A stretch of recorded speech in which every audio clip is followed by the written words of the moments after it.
A very good morning and a warm welcome to one and all present over here, teachers. Extreme and sincere apologies for the delay in start today, teachers. I completely forgot. It's absolutely my mistake. I completely forgot that my Zoom subscription got actually, did not get renewed. It was supposed to be for 500 participants. It was there only at 100, and I think many people joined a little late. And right after a few more technical glitches on OTPs and stuff like that, and there's a delay right now. I'm extremely sorry for this. I hope everybody's able to hear me and everybody's able to see me right now. I would like to warmly welcome each and every participant over here for another Super Sunday workshop. And this time it's the 110th session touching on an important topic, really underrated, called as theory of knowledge. Theory of knowledge is going to be quite interesting for the people who really question each and everything that happens in their life. This is going to be one of the most interesting topics. Generally, we would have come across many scenarios where the children, especially when they are in grade 4, grade 5, the time when they actually start exploring things for themselves and try to find reasons for why things are happening, is exactly the time when they start asking questions that even adults cannot answer.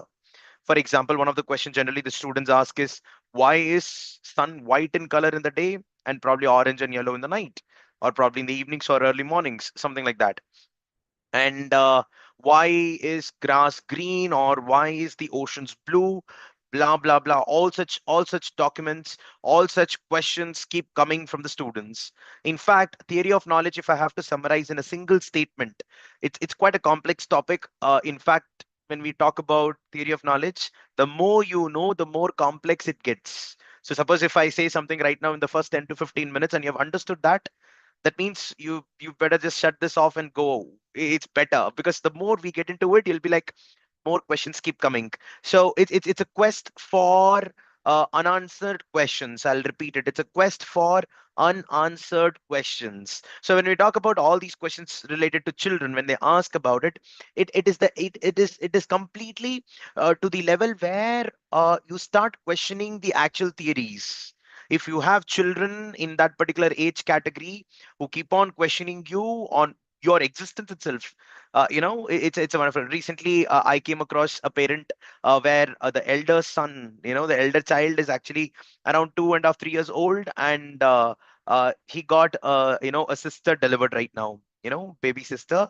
And then after a few days, he is asking his mother that, Mom, why did you eat my sister? I mean, when did you even eat it? Why didn't you show it to her? Show her to me, something like that. So that is the level of questioning, which even gets into the existence level. In a simple term, if I have to say in one liner, the quest or the pathway that we're going to adopt to answer these questions in a very simple term is called as theory of knowledge. Let's understand this from scientists perspective, educators perspective, and more importantly, psychology perspective as well. And this will give you a very good understanding on importance of theory of knowledge, which comprises of multiple areas. Two of them, which is quite common, especially emphasized and focused in IB curriculum. This is a separate topic in itself, called as area of knowledge and ways of knowing it. Area of knowledge and ways of knowing it. Actually, they talk something very interesting. Just because you know something, do you really think that it is true? I'll repeat it. Just because you know something, do you really think it is true? So this particular session is going to be about understanding the truth, the belief system, the confidence, the evidence, the liability, the rationality of whatever we know. And that's why it's called as theory of knowledge. Quite deep, right? Let's quickly get into it, teachers. You're definitely going to write, like it.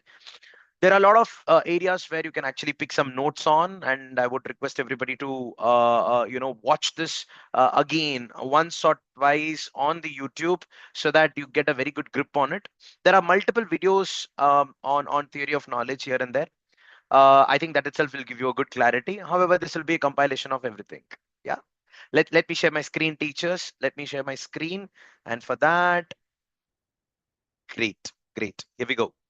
So you must be able to see it in 3, 2, and 1.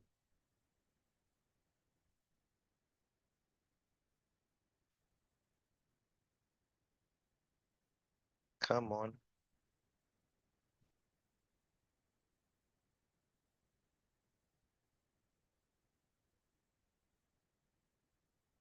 Okay. I need to stop share my screen for a moment. Today is a fantastic day to start with too many technical glitches. Not audible. That's okay. I'm speaking right now. Very low sound. Not audible. Headset. Okay, you should be able to hear me right now. Okay, it is audible. What happened today? Great. So you'll be able to see the screen in few seconds. Just give me 1 minute. I'm so sorry. Yeah. So I'm retrying it. I'm retrying it, and I think it should be visible right now. Hopefully. Great. Let's quickly begin. So, actually, this particular week is celebrated to be, a week of awareness on autism. So today is actually considered to be Happy Autism Super Mom Day, where people of like the children who are autistic, they come together and share ideas on how they actually raise their children. I felt it to be important for everyone to know about this, hence you can actually Google about it. Happy Autism Super Mom Day to each and everyone. Let's quickly go forward, teachers, and understand theory of knowledge. Super Sunday Workshop Series session 110. It's going to be approximately 40 to 45 minutes, and it begins with something like this. Theory of knowledge, if I have to say in a single term, how do we know? How do we know what we know? So whatever knowledge that we have, what is the process of acquisition of the same? What process or the pathway that we adopted to know something? That's the ultimate, exploration for understanding what is theory of knowledge. Before we really get into what is knowledge, knowledge is a way of being latched onto a fact. So whenever we say that I know this, that means it's you assume that it's a matter of fact. I know that it's like sunny outside because I can feel it. So we consider that to be a fact. There are a lot of times what happens is sometimes you feel something but it's actually not the truth or it's not the fact. Then do you consider that to be a knowledge? Yes, it's a knowledge, but on a wrong basis. I'll give you one very simple example for that. Very a different sort of an experience which I had after watching this movie called as Kedarnath. I think most of you might know that it's called as Kedarnath only, if I'm not wrong. Where Sushant Singh Rajput is the hero, and so the second half of the movie, it's always raining. They talk about, I mean, the water is continuously gushing, and you keep on hearing that. So the whole movie, right after when you come out of the theater, it was still, I was assuming that many of us thinking that it's raining actually outside. So it was a perception because of the feel that we got inside the movie theater. When we came out, we thought it's actually raining in reality. So we thought it's true. We thought it's a fact. So do we consider this to be knowledge? Let's understand this. So knowledge is a way of being latched onto a fact. If I have to say in another words, you thought your husband or your wife is a very, very good human being. That's it. You thought. It's a fact or not. That's a quest to knowledge. We'll talk about it. Anyways, let us elaborate a little bit, ma'am. You will definitely understand this. So here in this case, you can see theory of knowledge is an attempt to question our existing knowledge or a new learning to check for the verifications, I mean evidences of whatever learned or believed is true. It is basically, is it really true? Does God really exist? Does the tree really grow? Does the tree prepare their own food? Something like that. It's all related to finding the evidences, if it's really true or not. Theory of knowledge takes the self-questioning away from the empirical, that's very important, empirical information, to a deeper understanding, which in turn is an attempt to move away from the same empirical. Nahi samjha na? I'll repeat it. So basically what they try to say, what is empirical information and evidence? Anything that is observable, anything that is tangible, that you can make a note of it and that you can feel, that's called as empirical information. So empirical information is basically something which makes you believe in something. But when we talk about theory of knowledge, it's about questioning that information itself. For example, if I have to give you one context, you'll definitely like it. Speed of light, let's assume speed of light. Okay, I'm not going technical and all, don't worry. Have you ever seen a car that moves really fast in front of you? A car is moving right on a highway, you're standing right besides the highway. A car is moving at around 80 to 100 kilometer per hour. The speed at which it's moving, you're watching it and you're like, wow, that's super fast. In few seconds you see another car which is faster than this, probably 150 kilometer per hour, and you're like, oh my god, this is even more faster. You're able to see the car. Now, in few minutes, you are able to see another car which is moving at a speed of 200 kilometer per hour. I'll repeat it, 200 kilometer per hour. This is exactly the place where you're going to see, wow, it was so fast. I couldn't even see it. I'll repeat it. I could not even see it. I'll repeat it. There is another scenario. There's a car coming at at a speed which is way faster than you can even perceive. That means it's around say 1,000 kilometer per hour, 2,000 kilometer per hour, something like that. The car went so fast that you felt something moved, but were not really able to see. So this is the place where the perception comes into picture. So empirical information is something that you can feel and really know it. But if something is happening, but you're not really able to feel it, does that mean that it is actually not existing? So when we talk about cars, example over here, if the car is actually moving at the speed of say light or something like that, it is going to be super fast. You can't even see it, something like that. So anyways, we'll get into deeper understanding of this a little more, and you will definitely like it. It is like finding the answer to evidence of your knowledge, your belief level of that knowledge, justification of your knowledge, trust level of your knowledge, your perception of the knowledge, and many more. So the more you learn, the more complex it gets. So when we talk about theory of knowledge, teachers, it comes under two important area. One is called as something related to epistemology. We'll talk about this in some other session, but epistemology is one of the prime areas where theory of knowledge comes into picture. Second area is called as skepticism. Skepticism is like I'm really skeptic about it, right? It's like really, that's the question. Sometimes you say, really, are you for real, something like that. So that is called a skepticism. So epistemology and skepticism are two important areas, part of psychology, and something where it is all at meta level. Does God really exist sort of level, and you try to combine the knowledge part with that. So that is why theory of knowledge is all about bridging the gap between what we already know and understanding it at a very, very, very subconscious level or at meta level. That's why metacognitive skills, when we talk about competency based education, this theory of knowledge plays an important role. Interestingly, in the current CPD circular, theory of knowledge is also one of the important topics to be known about. That is why this is actually taken in this Sunday. Let's go forward and understand it in the form of a video. Try to understand this, teachers, in this particular session. Even if you understand approximately 25 to 30% of what we're speaking, that's more than sufficient. Doesn't mean that you don't concentrate. This is an important video. Please watch this.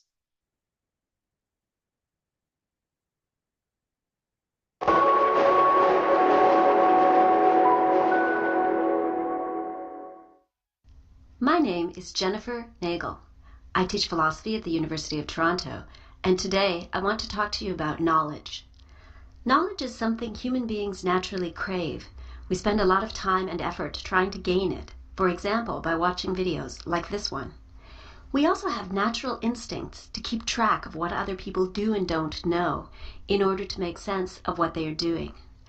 But it's surprisingly difficult to give a good explanation of the nature of knowledge itself, and to say how knowing that something is true differs from just thinking that it's true. When we try to figure out what knowledge is, we encounter some interesting questions and paradoxes. This series explores these problems and explains how philosophers have tried to solve them. This particular video will focus on some basic features of knowledge, features that any good theory of it should try to explain. So, what kinds of things can you know? The English verb know is used in several ways. You can know a person, Alice knows Pierre; a place, Pierre knows Paris; or a language, Alice knows French. But the most common way of using the verb to know is the way we use it when we're speaking of someone knowing a fact, as in, Alice knows that it's raining outside. In this series, we'll be focusing on this knowing a fact sense of the verb to know. Sometimes this is called knowledge that. But actually, along with that, you can use question words like where or when. Pierre knows when the party will start, or Pierre knows where the party is. Knowing where the party is means knowing the answer to the question, where's the party? And that's going to be a fact, like the fact that the party is at Alice's place. Knowledge is a way of being latched onto a fact. It is thought that every language in the world has a word that works to translate this fact-grabbing sense of the verb to know. And this kind of global popularity is very rare. Only about 100 words are thought to be universal in this way. Around the world, verbs meaning to know are also very heavily used. It's one of the top 10 most common verbs in English, for example. So we often find ourselves talking about knowledge. But when we say someone knows something, what do we mean? It can help to compare knowing and just believing. Consider these two sentences. 1. Alice knows that it's raining outside. 2. Pierre believes that it's raining outside. We instinctively feel some difference between Alice and Pierre, but what is it? Actually, we'll see there are several possible points of contrast here. The first and easiest has to do with truth. If Pierre just believes that it's raining outside where he is, maybe he's wrong. Maybe the rain has stopped and he's fooled by the sound of water dripping from the trees. The things we believe are sometimes true and sometimes false. What we actually know, on the other hand, has to be true or factual. So there's no problem saying Pierre believes it's raining, but it isn't, while it sounds weird to say Alice knows it's raining, but it isn't. This is because attachment to the truth is built into the meaning of knows that. Beyond truth, another key feature of knowledge is confidence. Let's suppose that Pierre is in a windowless room and he's been there for an hour. He could suspect that it's still raining outside, even if he's not totally sure. But if Alice knows that it's raining, she has no doubt. She's confident. So, is confident belief in a truth enough for knowing? Apparently not. There's at least one more thing we need. Imagine that Pierre is really pessimistic. So that was with respect to a brief introduction to what knowledge could constitute as such. And I'm not playing the complete video, otherwise it'll confuse us a little bit, and that's the reason we're stopping it over here. However, we'll continue on understanding the knowledge, its belief system, its truth system, and the confidence system. If all the three are there, is it really called as a knowledge? So this particular body, basically the International Baccalaureate Curriculum, what they've done is in their diploma program, they have a mandatory topic called as, what is TOK, the theory of knowledge. I would like to click on the link over here. So anybody who's interested in understanding theory of knowledge, one of the best places to actually read about it or learn about it is actually from the IB website. And when you talk about IB curriculum, I'll repeat it. When you talk about IB curriculum, it is all about inquiry. It is all about questioning uh, the output, like questioning the observation. Why does it actually happen? And all these multiple questions that are coming out of an activity, which is something that you believe because something that's happening right in front of you, it leads to something called as theory of knowledge. In fact, the lesson plans of IB curriculum will have three important components. Basically, the theory of knowledge on a broader spectrum, they write, how do we know what we know? But right after that, they've got two more components called as way of knowing things, WAK, and areas of knowledge, AOK. Will not get into the deeper aspects of both of these. It has got a prescribed or prescriptive areas of knowledge and ways of knowing. Will not get into the deeper aspect of that. But the point is, the TOK that we talk about, theory of knowledge, is contributed as a theory, taking into consideration the methodology which we adopt to know something, that is called as way of knowledge, on a particular subject or on a particular topic. Rather than calling it as a subject, they'll talk about domains of learning like natural sciences or human, or it's related to physical phenomena, things like that. There are 8 areas, if I'm not wrong. We need to check that. So that can be learned from this particular area. So that's a very simple explanation that we can actually get into. So you can check on theory of knowledge from the International Baccalaureate website as well, IB curriculum. Let's go forward and understand this in the form of an example. So as per IB, we could say TOK is areas of knowledge, AOK plus ways of knowing. So areas of knowledge, maybe any particular topic, and the methodology to learn that, plus the critical reasoning. It's just a simple way of representation right now, teachers. This is not mentioned anywhere. Just to make all of us understand, I've put this over here in this form. So it's like areas of knowledge, ways of knowing plus critical reasoning. We're talking about all these things right now under one important framework called as TOK knowledge framework. But let's first understand why are we even doing this. So why theory of knowledge in education? Let me stop share the screen. I would like to see. Great. When we talk about any knowledge acquisition teachers, everybody has got different experience of learning things. Okay. For example, if I have to talk about, say, how do you know that, you are a teacher of maths? Okay. You're a teacher of maths, but you're extremely good at, Rangoli, say, for example. So on the occasion of a festival or something like that, you really have a very good skill set in actually drawing that. Where did you gain that knowledge? There are times when a PT teacher can come up and say that I'm really good at calculations. They try to come and solve a mathematics problem. How do you do that? Then immediately when we talk about how do you do that, how do you know that, there is going to be a story coming right after that. So when somebody says that, when I was young, no, my mother used to make very good rangolis and I used to get inspired by that, and that's how even I have an affinity towards learning it. The PT sir will be like, my grandfather used to be a real estate businessman, and he used to always calculate numbers, and I really got fascinated with that. I'm really good at numbers. So when we talk about our area of work right now, in like despite whatever we're doing right now, there are areas that you're really good at, and to explain why you're good at that, there is a history coming into picture. So when we talk about knowledge acquisition, it is not about something that we're using and doing right now. There are a lot other things that are there in the brain which is actually not put into use. In fact, whenever we come to a decision, whenever we say something out of a question, sometimes people say that, "Arey, huh, this is called as common sense." Simple. Obviously, if you stand over there, then you'll not get hit by the bus or something. Very, very simple. That's called as common sense. Now, when we talk about common sense, trust me, teachers, theory of knowledge heavily addresses the common sense, and common sense is not so common, and it is one of the most complex things to learn about. That is the reason they came up with something called as scope of theory of knowledge framework. Knowledge framework. What do they mean by it? You will get to understand what I mean to say with this particular presentation or slide. When we talk about why theory of knowledge and education, one of the important area is interdisciplinary connections. That means, according to theory of knowledge, whatever you think and decide, it is not because of only one subject that you learned. You learned mathematics pretty well because you understood the word problem in a very simple manner. Why did you understand the word problem in a simple manner? Because your English was good. And why your English was good? Because my English teacher was good. And when English teacher spoke about it, why was she so good about it? Because she got some examples of what's happening in my surroundings. So environment comes into picture over here, or environment science comes into picture.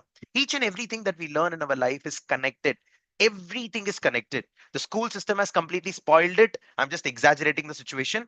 Spoiled it by differentiating it multiple subjects. If at all we have one teacher teaching everything, that is the best combination that we can ever have.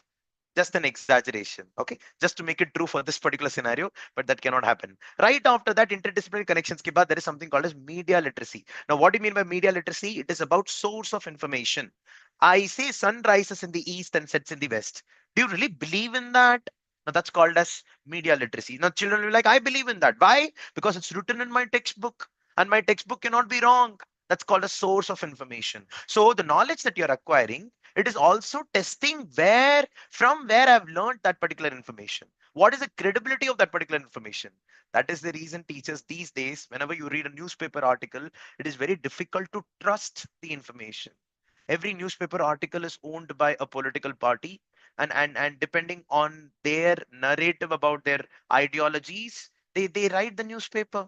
There was a time when your parents used to tell you read the newspaper regularly, you'll get a lot of exposure and your English language will improve.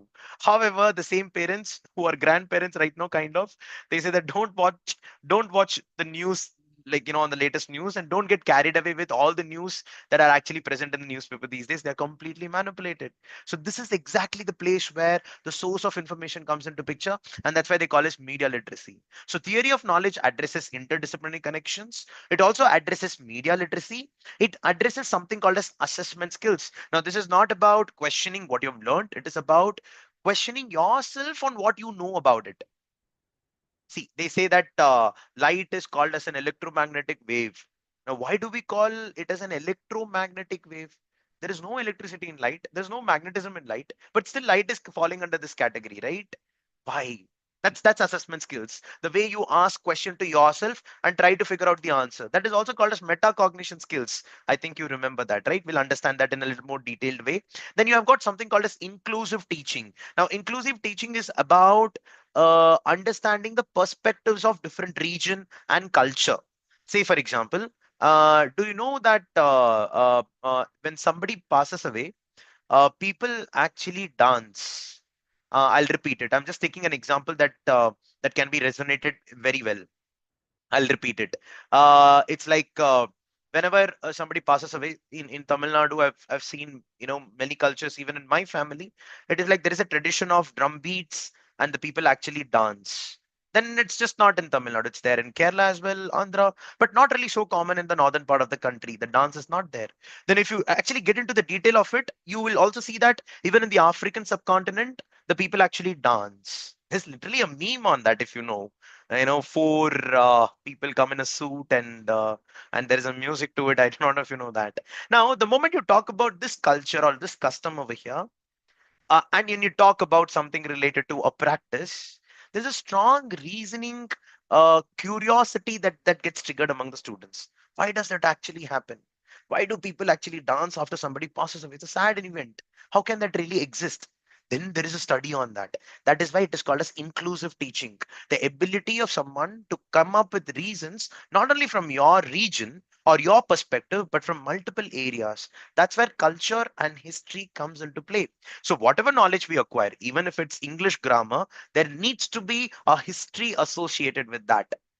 Cool, right? Let's go with the next one. There is something called as reflective skills, which is all about journaling and knowledge framework. We'll talk about it. So whenever we talk about knowledge, it is like you came to a conclusion, but then you start questioning yourself. Is that really right? Say, for example, this generally happens right during the marriage time, I'm really sorry how many of you are able to relate to it. I'm not sure. I believe 99% of you will be able to do it. That means when you look at the groom's photo or your husband's photo for the first time, you're like, this must be the most ideal man on earth, and he's fit to be born to be with me, or vice versa. This girl is mine, something like that.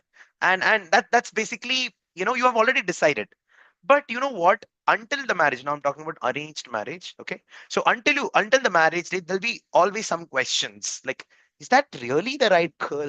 Really the right guy? You can't really answer it if it's a physical workshop, but now I think probably you can answer for yourself and you don't have to put it on the chat as well. It's completely fine. But the point is that's called as reflective skills, which is all about metacognition. Not sure about what you've actually learned. You've got all the evidences, you've got all the proofs, but still our mind doesn't really believe what we already know. And this is not a bad attribute, it's really a good attribute. It's like quest for evidences and proofs to know what we know is actually true or not. That's a nice thing actually. Right after that, critical thinking, which is all about challenging assumptions. Evaluate evidence. Do you know this theory, teachers?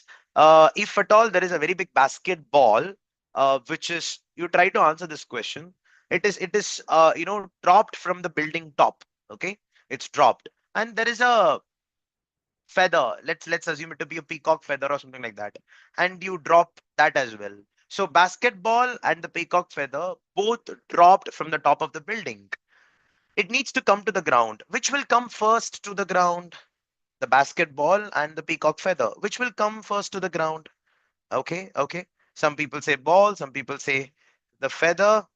Okay, okay, okay, okay. Now we are talking about air. It's a typical scenario where you're there on the building and there's everything around and you're like ball is coming first. But obviously ball. Ashwini is like, is that even a question? Now there comes the actual question. Suppose we assume that there is no air, there's no air friction. We just assume that it's completely empty out there.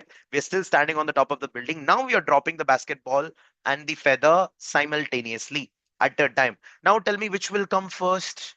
Which will come first? Any idea? Uh-huh. Feather. Okay, some people say both. Uh-huh. They both will come together. Some people say go for feather. Okay, obviously together both. Exactly. You're all right. Yeah, gravity. Yeah, it's same for everything, right? So you're right. So here in this case, the answer is both will come simultaneously. Both will come simultaneously. So in order to learn the concept of gravity, I'll repeat it. In order to learn the concept of gravity, the assumption made is there is no air. And only then we explain that the ball and the feather are going to come simultaneously together. Just because there is air, you are not able to imagine that both are coming simultaneously. The teacher tells the students. That is why when you talk about critical thinking, it is all about challenging assumptions. What would happen if air is present but the gravity is not there? Will the basketball and the feather still roam around at the same pace there in the space? Something like that. So all these come under the category of critical thinking, one of the key components in competency-based education. I hope you're able to understand what is assumption right now. In fact, maths teachers and science teachers will be able to relate to this because they'll say that let us assume the value of x is so and so. Let us assume the gravity is constant. Let us assume, the vacuum is already created. And then the deductions happen. And then the theory goes on. So it's all about assumptions, but more importantly, under theory of knowledge, it's not just about assumptions, it's about challenging assumptions. What would happen if phosphorus comes in contact with water? Something like that. Anyways, let's go forward and understand this. IB preparation, knowledge questions, and TOK exhibitions are the two components. It's an additional advantage of theory of knowledge. Basically, if you learn this, you will have this topic covered eventually. I just wanted to put it so that it's highlighted. And then intellectual curiosity, that's the maximum height of knowledge. Intellectual curiosity is all about not being able to answer the most complex question that you created for yourself. I'm like, why am I sad in my life? Can you answer that? Try to answer for yourself. But that's not really intellectual completely. But when it's all about intellectual now, sometimes I really would like to thank Sumitra ma'am, who used to be my maths teacher. Whenever she used to teach me the theorems and postulates in mathematics, uh, there was always a sense of question at the end. She used to say that can you prove this wrong? Try to do that. I still remember there's a topic called as midpoint theorem. And midpoint theorem, I wanted to the way she had narrated the whole thing, the way the theorem was proved. She was like, can you come up with a proof that actually says that this theorem is wrong? That's an open-ended question.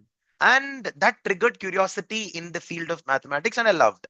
In fact, I remember my physics teacher, Sudhakar sir, what he used to say is right after coming up with the physics law, he said, is that convincing enough? That's the, closure of his topic. He'll not, did you understand? No. Is that convincing enough is putting the student on a spot of importance to ask them, what do you think is the right answer? I think you're able to connect that, right? That is where theory of knowledge plays an important role.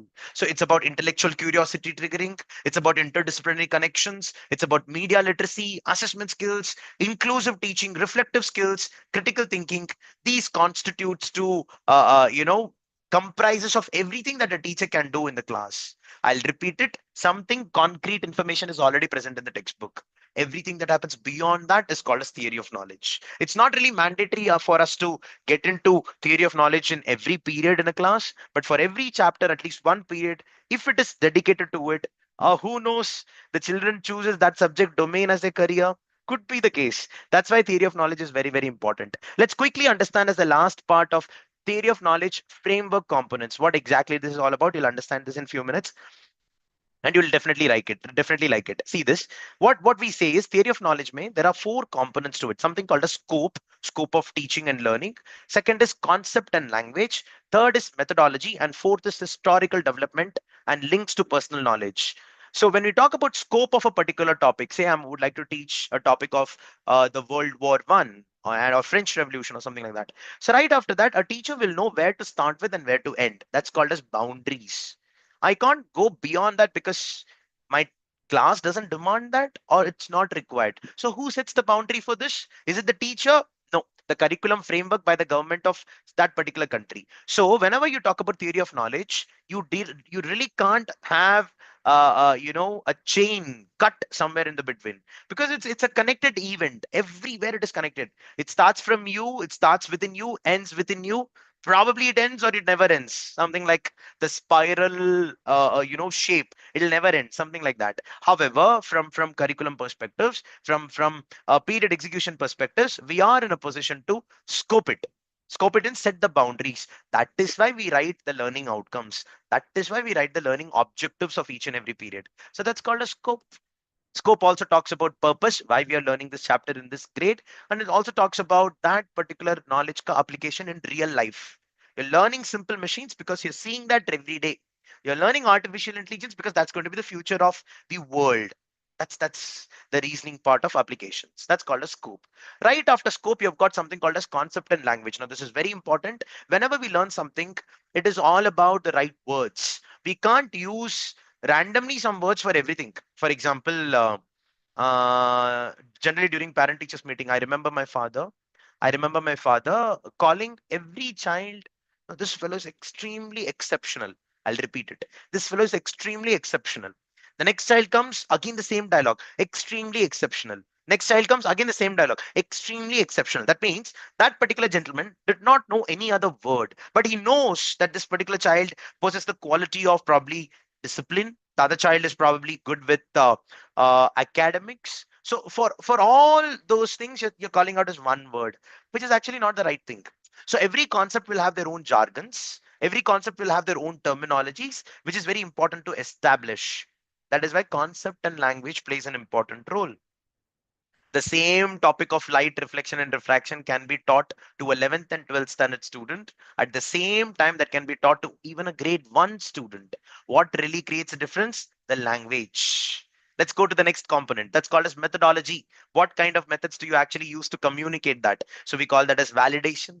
Limitations. I remember my teacher bringing up something called as vernier calipers to the classroom and showing how the measurement actually happens to find the radius of a sphere.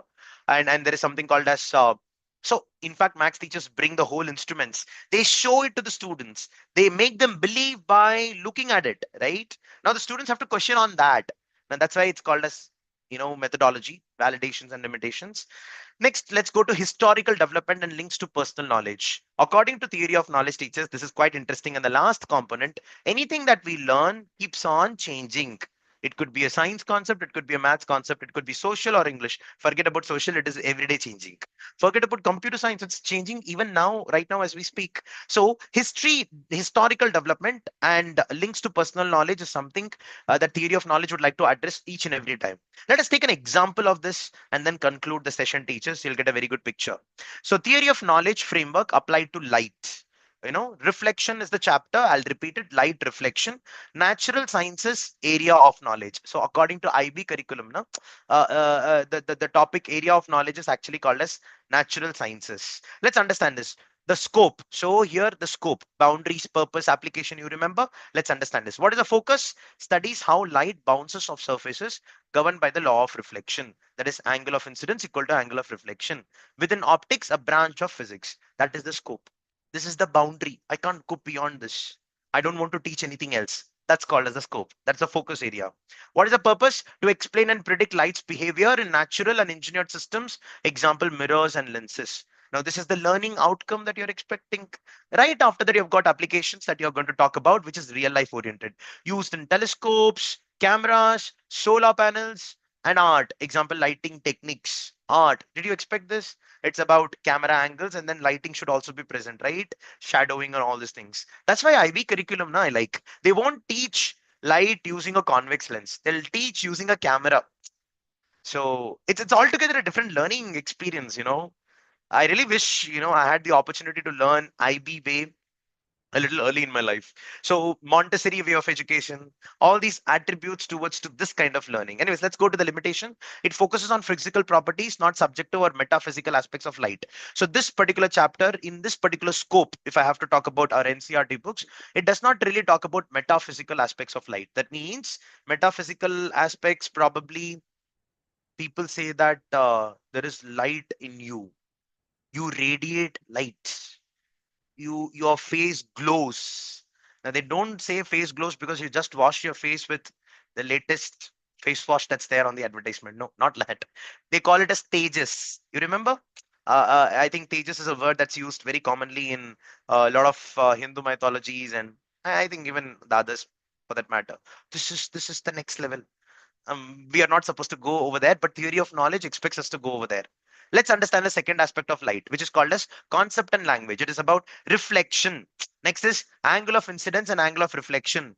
Specular versus diffuse reflection.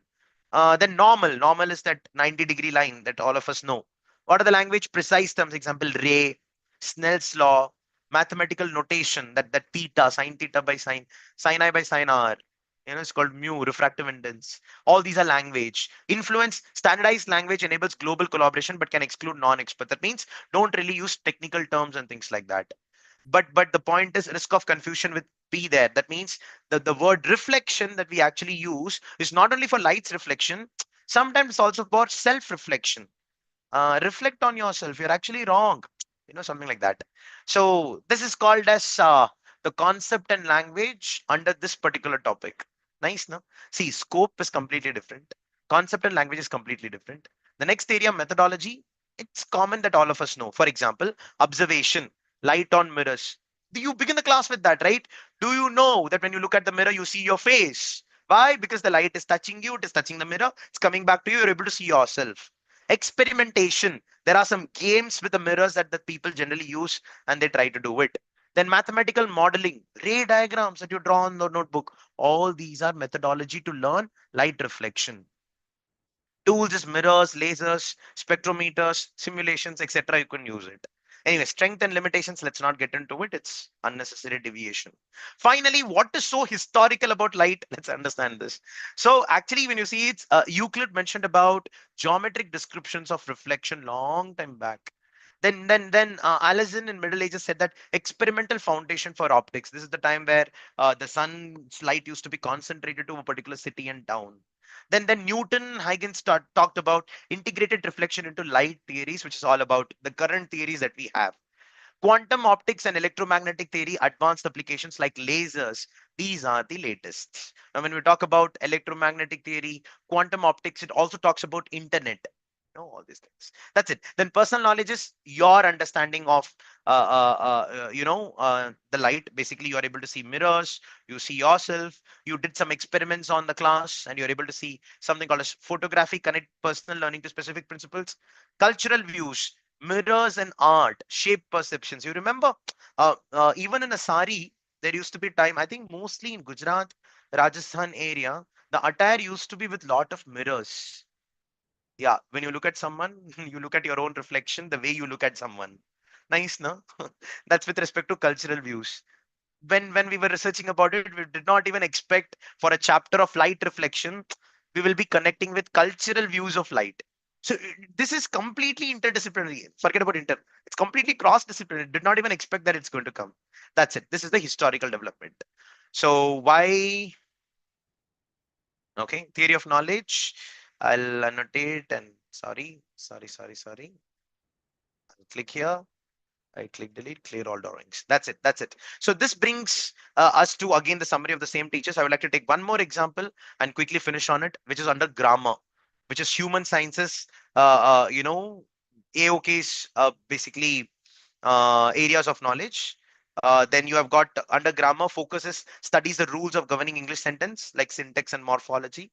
And next is concept and language, where we talk about syntax, morphology, parts of speech, nouns, verbs, tense, agreement. There is something called a subjunctive mood and gerund.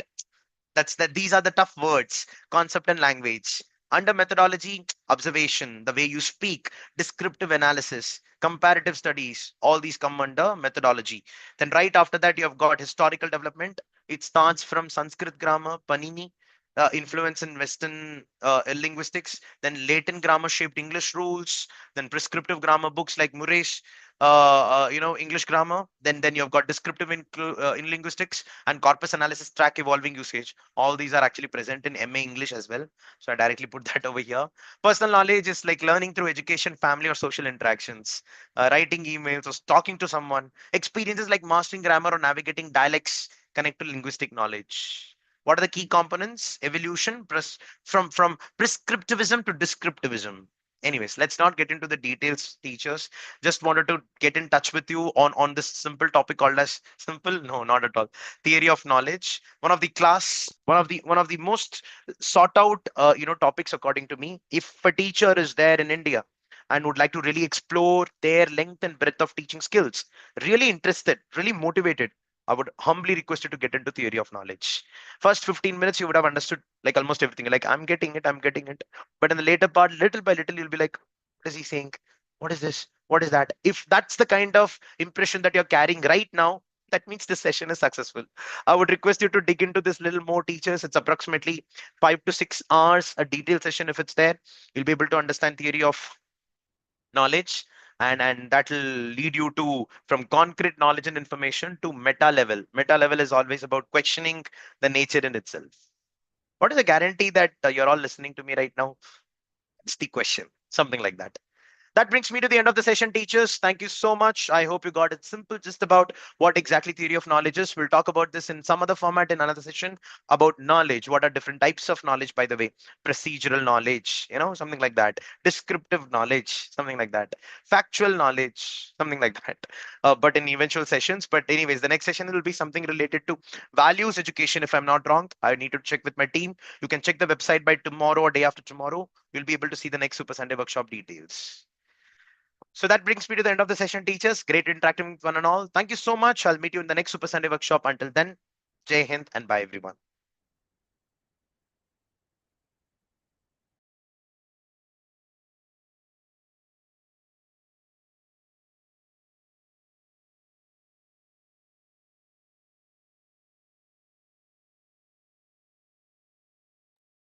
Yeah, I'm sorry I didn't answer the questions. If there are any questions, teachers, you can put it on the chat. I can answer it right now. Thank you, Bharti ma'am.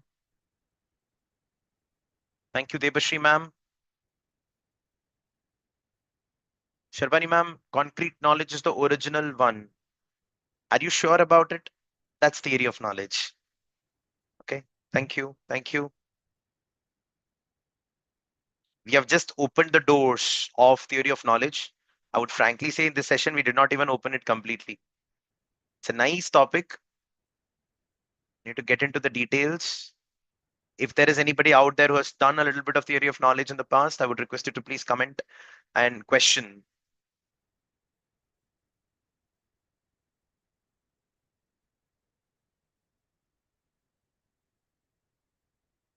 Teaching is beyond everything, you know.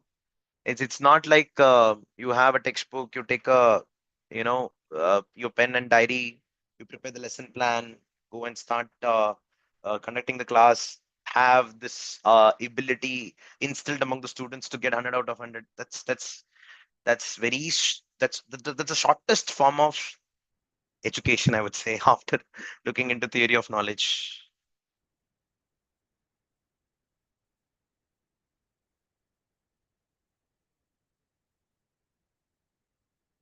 Shilpa ma'am, right now Diksha courses, I need to check it properly, ma'am, because the last time I looked into it, there were courses not really available. I was not able to see any open courses.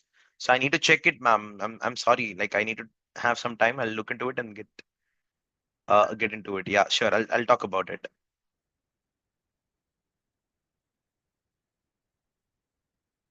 Sure, Savitri ma'am. Let's try. Thank you. Thank you. Prabhavati ma'am. Thank you so much for that.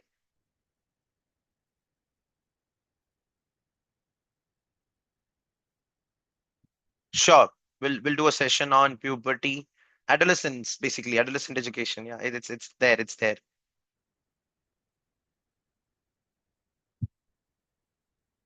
Okay, that's okay, Sukhdira ma'am. Problem solving skills can improve the scope of knowledge. Mm, yes. Actually, both are interrelated. Like, if you increase your knowledge, your problem solving skills increase. And the more you solve problems, the more is the ability to acquire the knowledge. So it's like the more you know, it's like the more you know, the more you know. And may there's one more. The more you know, the more you know. that you do not know more. I'm not confused. I'm exactly saying the statement in the most appropriate manner. The more you know, uh, the more you know, then comma, the more you know that you do not know more. Nice, na? Thank you for making me blabber like this on a Sunday, but I was not wrong. Sure, Shanti, ma'am, will do something like this. Thank you, Kiran, ma'am. Ah, it depends on the teacher's Nisha, ma'am. Thank you, Savitri, ma'am. Means a lot.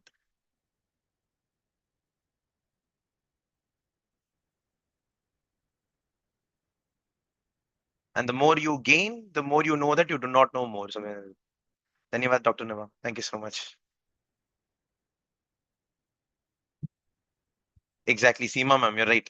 See, I was struggling to put it in English, and you did that in a very simple manner. Thank you so much.